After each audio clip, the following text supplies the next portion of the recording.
Meet Josh and Nathan. They're both 32. They both live in the same mid-sized Australian city. They both earn $80,000 a year. And after years of sensible money choices, cancelled subscriptions, and telling themselves the home brand cereal really does taste the same as the expensive stuff, they've both managed to save exactly $80,000. Financially, they're identical. Personality-wise, not even close.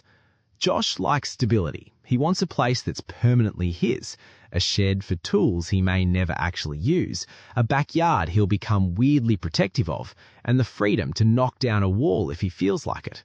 Nathan's different. He values flexibility. He doesn't know where he'll be in 5 years, and honestly, he prefers it that way. The thought of being tied to one address for the next 30 years makes him a little twitchy. Those two personalities lead to two very different money decisions. Josh buys a house, Nathan keeps renting. And over the next 20 years, we're going to follow both of them. Every mortgage repayment, every rent increase, every surprise repair bill, and every dollar Nathan saves by renting and actually invests. Then, at the end, we'll see where two people who started with the exact same income and the exact same savings actually ended up. Let's get into it. Josh and Nathan are both currently renting in the same city. After months of searching, dozens of listings, and more open homes than Josh would ever admit to, he finds the one. 3 bedrooms, 2 bathrooms, a small backyard, and a shed big enough to store exercise equipment he will never use. He decides to buy it. The house costs $350,000. Josh puts down $70,000, a full 20% deposit. That leaves him with a $280,000 home loan. But the deposit isn't the only money Josh needs. There's stamp duty, conveyancing fees, lender's fees, a building and pest inspection, and roughly 40-odd documents he signs while understanding maybe half of them. In most Australian states, stamp duty and associated costs can easily run to 3 to 5% of the purchase price. On a $350,000 home, that's somewhere between $10,000 and $17,500. Let's assume Josh's total comes to $10,000.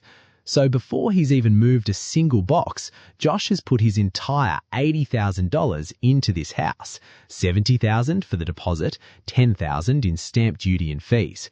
He takes out a 30-year loan at 6.5%.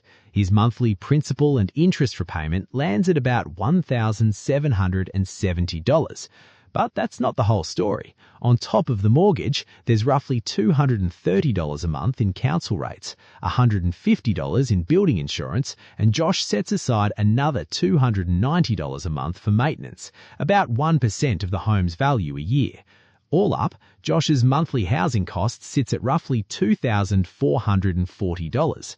Meanwhile, Nathan's numbers look very different. He rents a comparable 3-bedroom place nearby for $1,800 a month.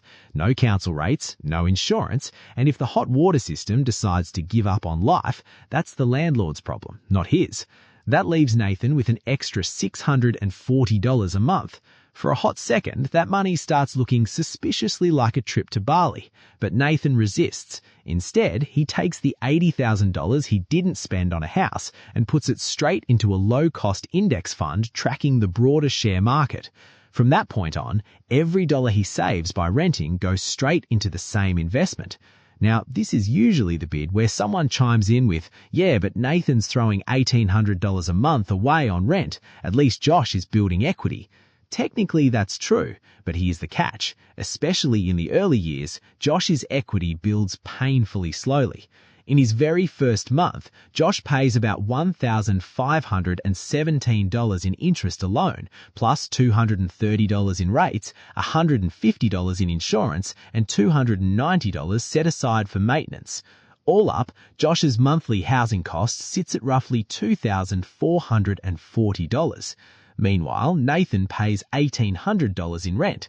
Yes, that builds zero equity, but calling rent money down the drain while treating mortgage interest, rates, insurance, and roof repairs as some kind of investment is frankly creative accounting.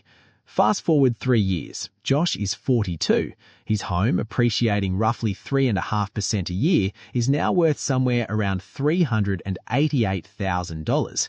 After 3 years of repayments, his remaining loan balance has dropped from $280,000 to about $269,000. That gives Josh approximately $119,000 in home equity. Now he walks around the property with the quiet confidence of a bloke who owns most of the bricks outright. Meanwhile, Nathan has kept investing.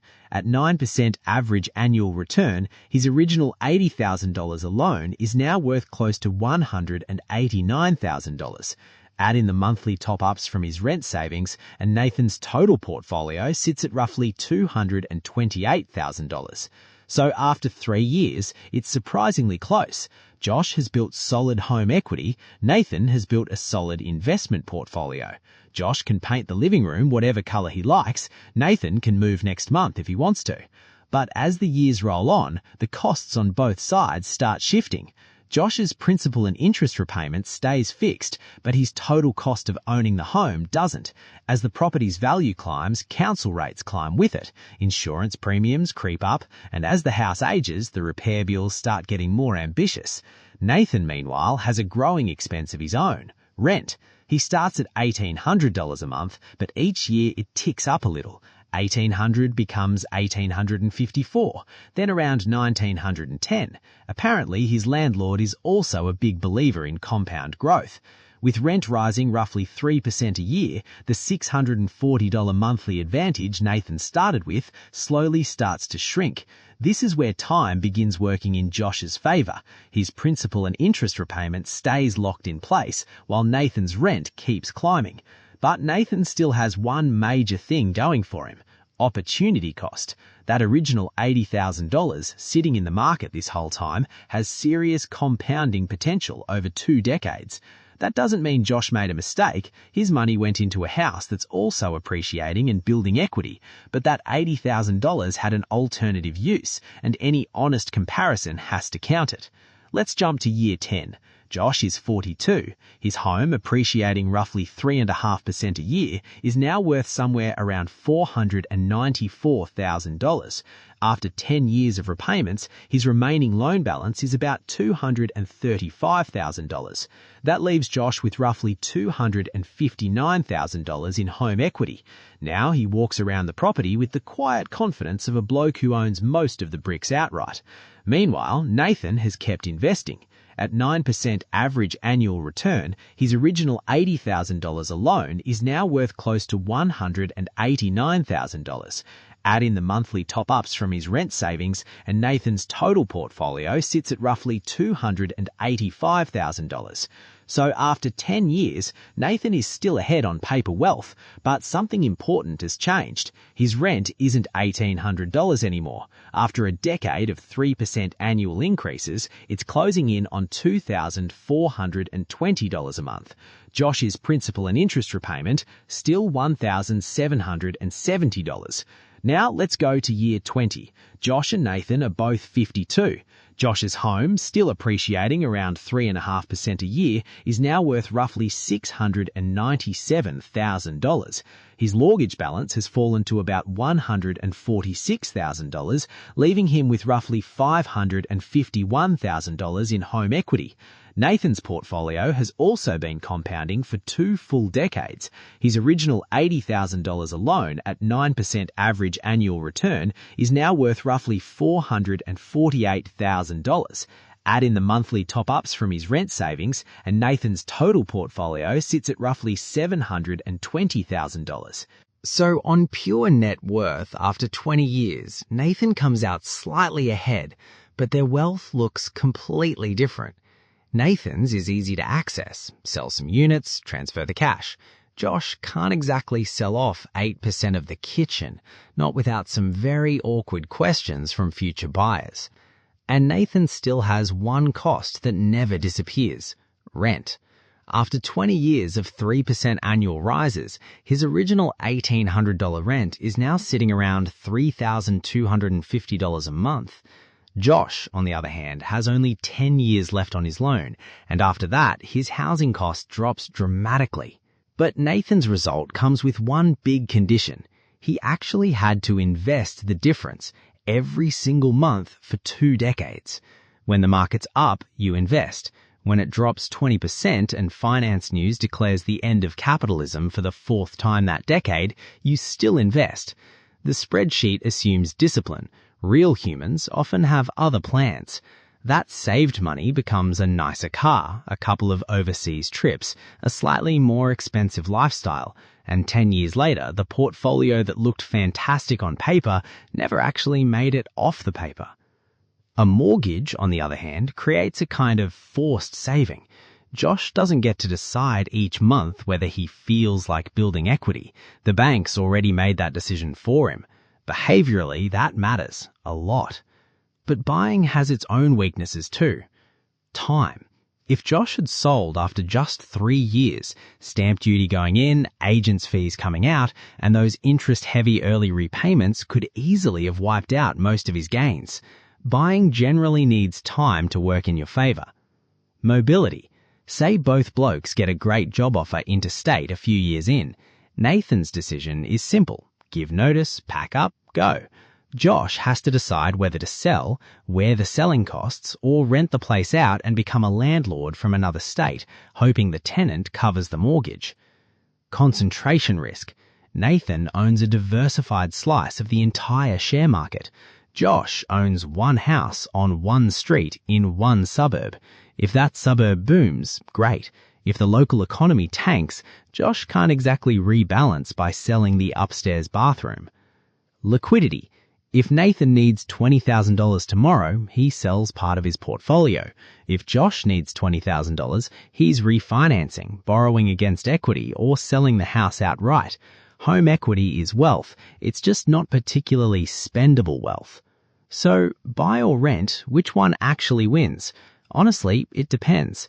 Buying tends to make more sense when you're planning to stay put for a long time. 7 to 10 years or more gives those upfront costs time to be absorbed, gives principal paydown time to build up, and gives that fixed repayment time to look better and better as rents keep climbing. Buying also makes more sense when property prices are high relative to rent. One rough tool here is the price to rent ratio. Divide the property price by the annual rent of a comparable place.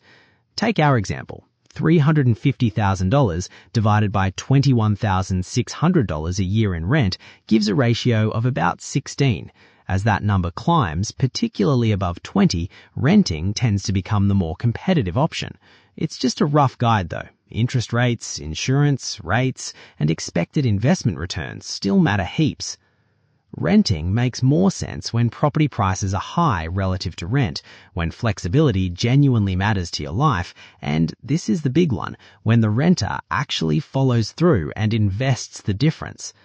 And here's the thing, it doesn't have to be either or. Buying a house doesn't mean you stop investing altogether. Personal finance is rarely about finding the one perfect strategy. It's about understanding the trade-offs you're actually making. Josh traded liquidity and mobility for stability, forced savings, and long-term control over his own home. Nathan traded housing certainty for flexibility, liquidity, and a much bigger pile of money sitting in the market. Neither choice was automatically smart. Neither was automatically dumb. It really comes down to two questions. How long are you actually going to stay put? Because buy a place and leave 3 years later and stamp duty alone can smash your numbers. And if you rent, will you genuinely invest the difference? Because rent for 20 years and spend every dollar you save, and that investment advantage just disappears. So no, renting isn't automatically throwing money away. Renters pay rent. Homeowners pay interest, rates, insurance, maintenance, and stamp duty. Both are paying for a roof over their head. Home ownership absolutely can build serious wealth, but it's also an expensive, illiquid asset that comes with concentration risk and a roof that occasionally asks you for $12,000 out of nowhere. The winner isn't always the homeowner. It isn't always the renter either. Josh needed to stay long enough for buying to actually pay off. Nathan needed the discipline to keep investing, month after month for 2 decades straight. Because 20 years down the track, the real difference between them never came down to who bought and who rented. It came down to what they actually did after they made that call. If this kind of breakdown is useful, hit subscribe for more videos unpacking the logic behind the everyday money decisions we all make. And let me know in the comments, are you buying, renting, or just waiting for interest rates and property prices to drop at the same time? Because if so, good luck with that one. See you in the next one.